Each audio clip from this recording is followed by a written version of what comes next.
taliyalaan dheere ayaa wuxuu dilay saraakiil muxuu ahaay oo ciidamada dawladda kamid ah haram cad ayuu dilay ciidanka halkan jooga ma arkino jabadii hood ciidamada ah way isqaanin haram cadna way istaqaana jabadii hoodna way istaqaana anigu 24 hours aan soo jeedaa hadda qorigeyga maxaa u wataa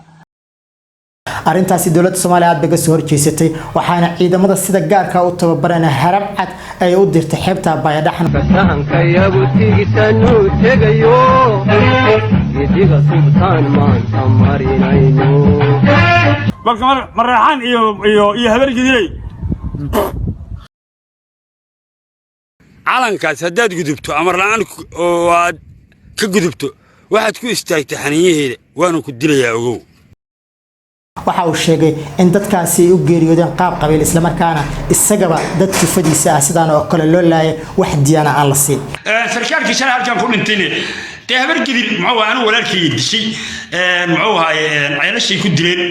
magti walaalkayna ilaa hadda ima aysan keenin habar gidil السلام عليكم ورحمة الله تعالى وبركاته قارتك ما قاهي مدن ملك ساتوكتان سكستو مقالكي مقالكي دين سو غاريبا halka daga daawanaysan waa channel ka shacashaka waa ka shacashaka ku soo dhawaada barnaamijka hadalhaynta bulshada caawida ku haya taliyalaan dheer ama Muuse Muudi Raamole sida uu taqaano oo afka furtay sir badan ka keenay dagaalkii shalay ka dhacay Baayadhaxan kaas oo ay ku dhinteen 3 wiil ama 3 sargaal oo ka tirsan ciidanka Haram Cad haddaba waxay leeyahay xog sir oo ku saabsan weerarkii shalay ka dhacay Baayadhaxan iyo cidii ka dambeysay dilka saraakiisha ciidanka Haram Cad ee halkaasi weerartay sidoo kale waxaan idinkugu hayaa muuqaalkan hadii baraale ka noqdo xogta rasmiga ee ku saabsan cidda sida rasmiga uga talisa Baayadhaxan ma aniga kici karo wariyaa gobolkayga sameey sheega karaan aniga كورنتانا مقالك وجدجلسة وحاسس شرف لي إنك وعسنا تلا كيس سبسكرايب ساعتان سواء كان ليلة دعدا مقال كان سيدا وجار الصاحب ببدا. أوكي. وحاجك صاحب بيال سيدا على الصعنا الشلي وحاور قصارنا في الجستو وكرعي ديجان كجزيرة جارهان حبتها Baayadhaxan هالكا وكسوجي هاي ننبرها بشدة عنكا ولقوا مقعب Muuse Muudi Raamole أما taliyalaan dheere ننكاسي وحاو كسوجي هاي حبت جزيرة تانية السنة دي عن صور دافنا أما حليدي قدام بيو برها بشدة قبسني ما هالمركوجو رئيسو هالكا قيلان كسويرتو السنة كان صور دافنا أيه هاد مركي taliyalaan dheere وبرها بشدة عاد قبسة كاسو سوين وافلقات دي دولة الصومالية حلقا يهجمين يسحكم مدي قيرة كدب حبسي قال لدقي كدبنا وسيداسي كسر شعب حيلان ديرو حتى دلنيرتي نقطي ميل يود الحيستان سلا markaan ay sawir la soo galaan shacabo ila ilaaliya xeebtan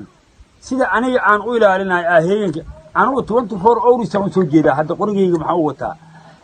xilliga aad idinka ii ibaadin anoo qor wata ma aragtaan taliyalaan dheer oo shakhsi aad baraha bulshada caan uga ah ayaa barihi u dambeeyay waxa Baayadhaxan ka wada qorshe ay dawladda Soomaaliya ka soo horjeeda kaas oo ahaa in jaadkii Kenya la mamnuucay in diyaaradaheedu ay Soomaaliya ka soo dejiyaan laga soo daabulo xeebta Baayadhaxan isla markaana doomo dheereeyay lagu keeno kadibna si qarsoodi magaalada Muqdisho loo soo geliyo arintaasi dawladda Soomaaliya aad baga soo horjeesatay waxaana ciidamada sida gaarka u tababarana Haram Cad ay u dirtay xeebta Baayadhaxan waxayna ku amreen in dhammaan kooxda halkaasi ku sugan ama kooxaha halkaasi ku sugan ee maamula xeebta gacanta lagu soo dhigo lana joojiyo jaadka halkaasi ka soo galaya laakiin maxaa dhacay fasahanka iyagu tigisanuu tegayo talaabadan qaadayno ninkii turunture magan maatida ku dhici doontaa sida la xaqiijiyay 3 askari oo ka tirsan ciidanka Haram Cad ayaa shalay ku nafweeday weerarkii iska caabinta ay kala kulmeen ciidamada sida la sheegay oo hogaaminaya taliyalaan dheere oo halkaasi ku sugnaa baraha bulshada waxa aad u qabsaday qoraal oo soo dhigay mid kamid ah wariyaasha baraha bulshada aadka wax ugu qora ee ku sugan qaaradda Yurub kaas oo lagu magacaabay Idris Alteza kaas oo sheegay in taliyalaan dheere uu ka dambeeyay dilkii loo geystay 3 sargaal ee ka tirsan ciidanka Haram Cad laakiin taasi waxa beeniyay oo wax kama jiraan ku tilmaamay taliyalaan dheere kaas oo si carar looga hadlay eedayntii loo soo jeediyay taliyalaan dheere ayaa wuxuu dilay saraakiil muxuu ahaay oo ciidamada dawladda kamid ah Haram Cad ayuu dilay ayaa wuxuu soo dhigay waxa soo dhigay nin cunug xun oo Yurub joogo de warkan barbaraanka oo laga dhaxwado Facebook cidii soo dhigtay bay aaba dhahaysaa ninka soo dhigay Facebook taliyalaan dheere ayaa dad dilay ninkaas ayay aaba dhahaysaa dilkana asiga dilay ninka Facebook soo dhigay ayaana dilay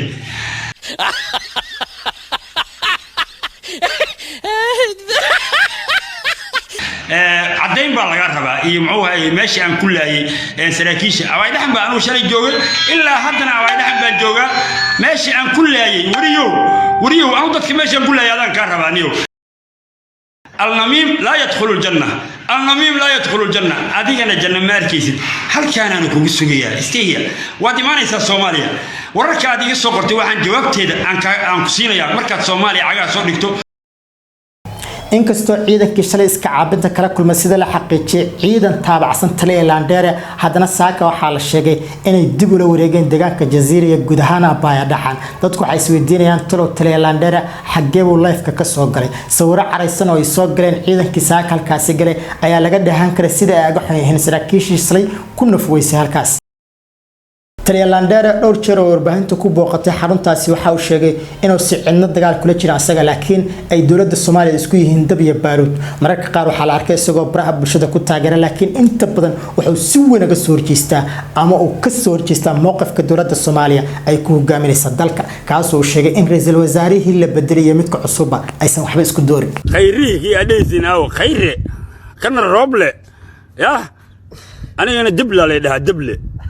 دبا إذن كشرا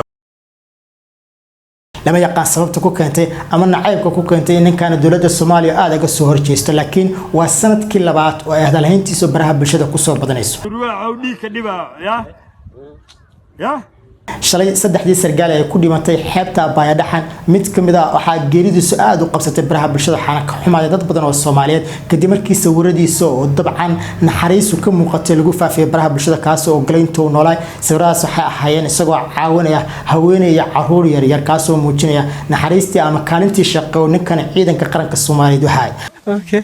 Taliyalandere intuu ku jiray muuqaalka leefka uga hadlayay geeridii askartii ama saraakiishii shalay ku dhimatay Abaya dhaxan waxa uu sheegay in dadkaasi ay u geeriyoodeen qaab qabiil isla markaana isagaba dadkii fadiisa ah sidaan oo kale loo laayay wax diyaana aan la siin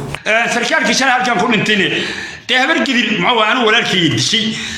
muxuu caylashay ku dileen magtoodina magtii walaalkiina ilaa hadda ima aysan keenin habar gidir aad u masantahay daawashada muuqaalkan waa waakii shacshaka kale sidaayo مقال ضبح سنة